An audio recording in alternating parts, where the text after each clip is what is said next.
കഴിഞ്ഞ ദിവസം അരമനയിൽ വെച്ച് നടന്ന യോഗത്തിൽ മണവാളൻ അച്ഛൻ പോയിരുന്നു. അതിനുശേഷം അദ്ദേഹം മണിക്കൂറുകളോളം അരമനയിൽ ചെലവഴിച്ചു.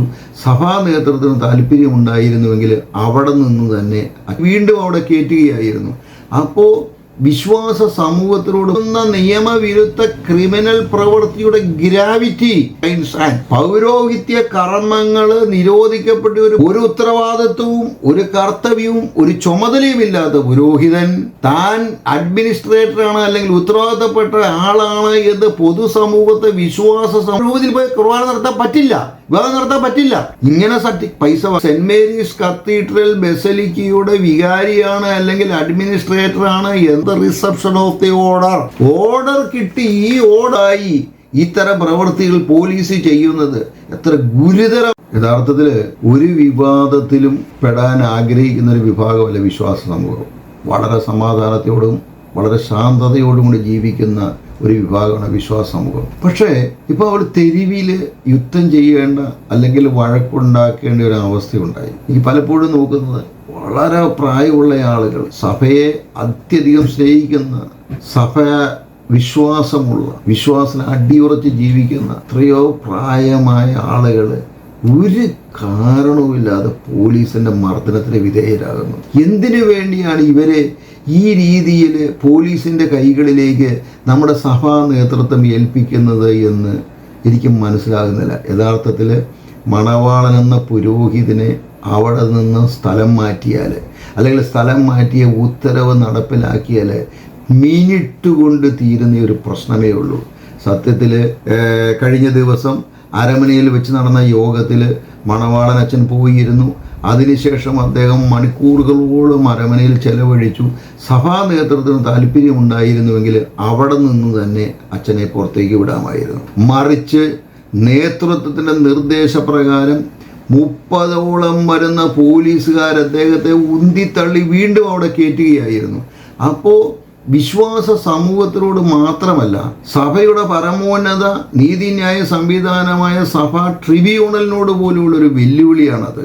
ആ സഭാ ട്രിബ്യൂണലിൻ്റെ ഓർഡർ എന്ന് പറഞ്ഞു കഴിഞ്ഞാൽ അത് എത്ര പ്രാധാന്യം അർഹിക്കുന്ന ഒന്നാണ് എന്ന് നമ്മൾ മനസ്സിലാക്കേണ്ടതുണ്ട്. സഭാ ട്രിബ്യൂണലിൻ്റെ കണ്ടെത്തലുകൾ നമ്മൾ ഈ സമയത്ത് ഒന്ന് വിലയിരുത്തേണ്ടതാണ്. Having taken cognizance of the gravity of his remaining there and issuing certificates and collecting funds in evident financial malpractices, this collegiate tribunal in its sitting dated 2nd June 2025 has decided to issue ex officio interim order as a decree of interlocutory sentence. അതായത് അനധികൃതമായി പണം പിരിക്കുന്നു, അവിടെ അനധികൃതമായി തുടരുന്ന പുരോഹിതൻ അനധികൃതമായി പണം പിരിക്കുന്നു, അദ്ദേഹം അനധികൃതമായി സർട്ടിഫിക്കറ്റുകൾ ഇഷ്യൂ ചെയ്യുന്നു, അദ്ദേഹം ചെയ്യുന്ന നിയമവിരുദ്ധ ക്രിമിനൽ പ്രവൃത്തിയുടെ ഗ്രാവിറ്റി, കാഠിന്യം അതികഠിനമായതുകൊണ്ട് ഞങ്ങള് ഇടക്കാല ഉത്തരവ് പുറപ്പെടുവിക്കുന്നു. ഇതാണ് ട്രിബ്യൂണലിന്റെ ആദ്യത്തെ കണ്ടെത്തൽ.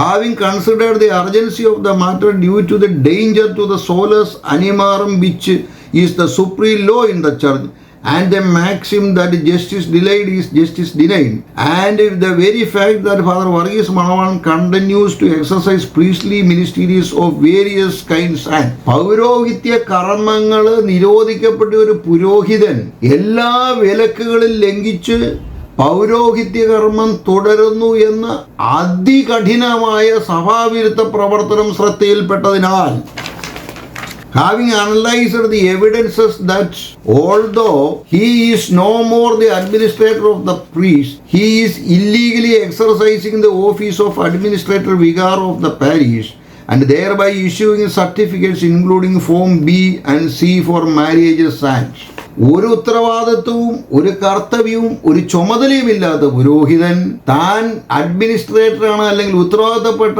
ആളാണ് എന്ന് പൊതുസമൂഹത്തെ വിശ്വാസ സമൂഹത്തെ തെറ്റിദ്ധരിപ്പിച്ചുകൊണ്ട് മാമോദിസ സർട്ടിഫിക്കറ്റ്, വിവാഹ സർട്ടിഫിക്കറ്റ് ഇവയൊക്കെ ഇഷ്യൂ ചെയ്യുന്ന കാനോൻ നിയമപ്രകാരം ഇത്ര ഗുരുതരമായ തെറ്റാണത്.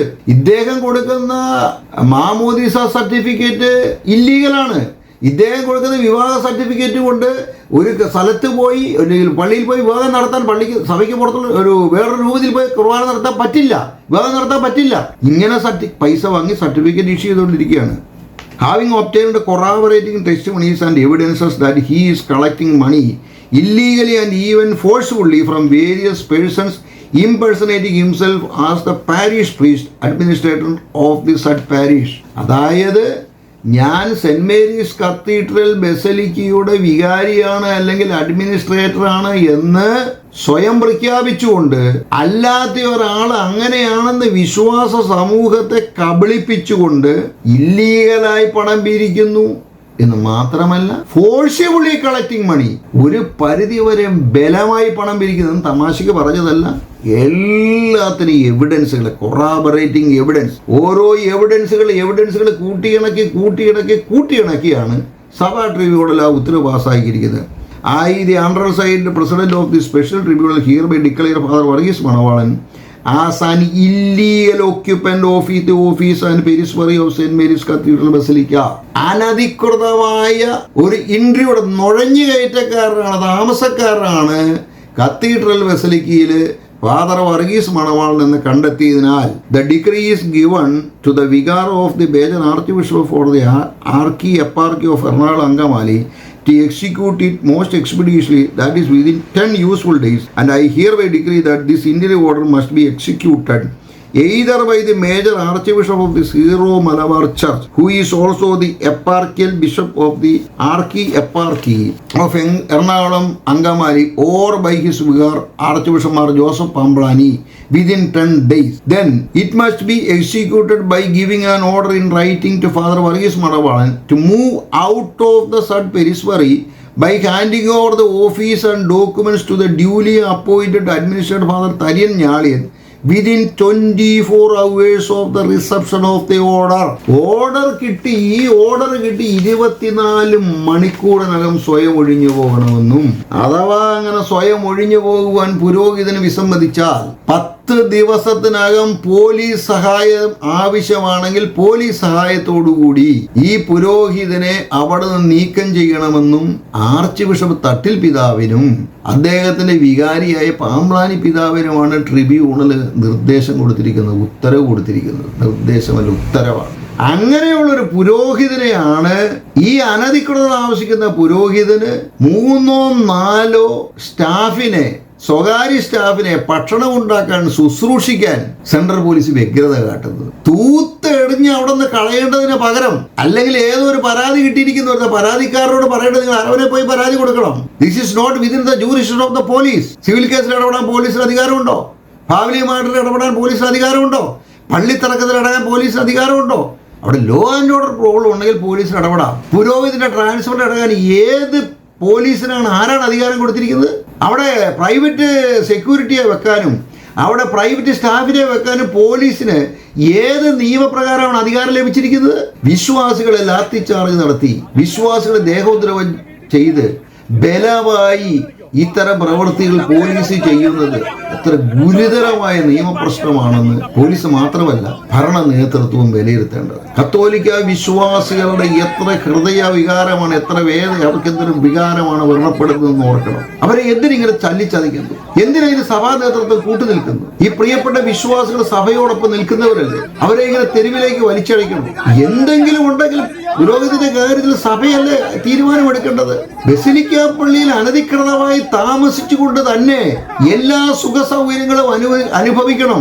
അതൊരു ഇടവക വികാരിക്കുള്ള സുഖ സൗകര്യങ്ങളല്ല.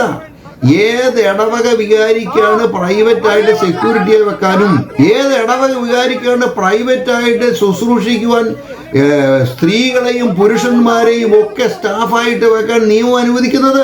സഭയ്ക്കില്ലാത്തൊരു നിയമം സഭയുടെ മേൽ, വിശ്വാസികളുടെ മേൽ അടിച്ചേൽപ്പിക്കാൻ സെൻട്രൽ സ്റ്റേഷൻ SI-CIക്ക് എന്ത് അധികാരവും അവകാശമാണുള്ളത്?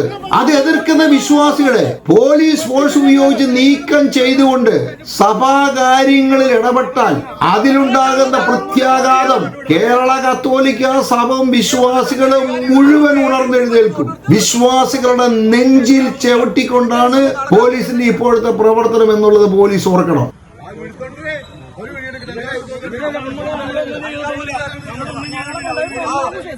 നിങ്ങളൊക്കെ കാശ് കൊടുത്തിട്ട് അവരോട് കാണിച്ചാൽ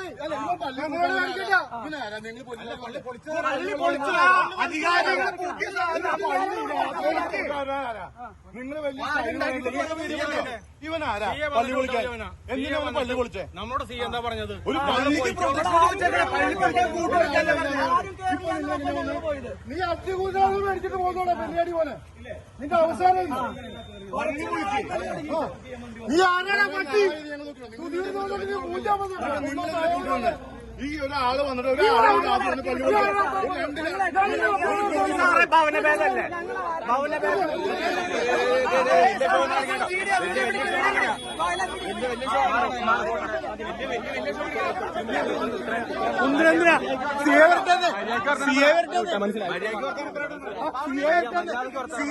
ഞാൻ മിണ്ടില്ലല്ലോ. ഞാനൊന്നും മിണ്ടാതില്ലല്ലോ. ഞാൻ മിണ്ടാതില്ല.